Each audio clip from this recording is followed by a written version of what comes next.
गेल्या काही महिन्यांपासून अस्वच्छता आणि सुविधा अभावाच्या नाशिक स्टार न्यूजच्या बातम्यांमुळे चर्चेत असलेली कळवण प्रशासकीय इमारत अखेर झळाळून निघत आहे। महाराष्ट्र शासनाच्या 7 कलमी कृती आराखड्याअंतर्गत राबवण्यात येणाऱ्या 100 दिवसांच्या कार्यक्रमाचा भाग म्हणून इमारतीत स्वच्छता, सुशोभीकरण आणि सुविधा उभारणीची कामे जोरात सुरू आहेत। या अंतर्गत इमारतीच्या आतील व बाहेरील भागाची साफसफाई करण्यात आली असून स्वच्छतागृहांची दुरुस्ती व पाणीपुरवठा सुधारण्यावर भर देण्यात आला आहे। पिण्यासाठी आरो पाणी शुद्धीकरण यंत्र बसवण्यात आले असून नागरिकांसाठी स्वच्छ आणि सुरक्षित पाणी उपलब्ध झाले आहे। सुशोभीकरणाचा भाग म्हणून इमारतीच्या प्रवेशद्वारासह पायऱ्यांवर नवीन सजावटीच्या कुंड्या ठेवण्यात आल्या आहेत। परिसरातील झाडांना छाटणी व देखभाल देऊन हिरवाईत भर टाकण्यात आली आहे। तसेच इमारतीला नवे रंगरंगोटी देऊन परिसर आकर्षक करण्यात आला आहे।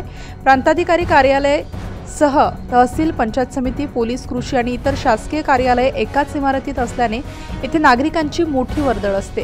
नव्या बदलांमुळे नागरिकांना स्वच्छ, आल्हाददायक आणि सुव्यवस्थित वातावरण मिळू लागल्याने समाधान व्यक्त केले जात आहे। नाशिक स्टार न्यूजसाठी प्रतिनिधी दीपक गांगुर्डे, कळवण।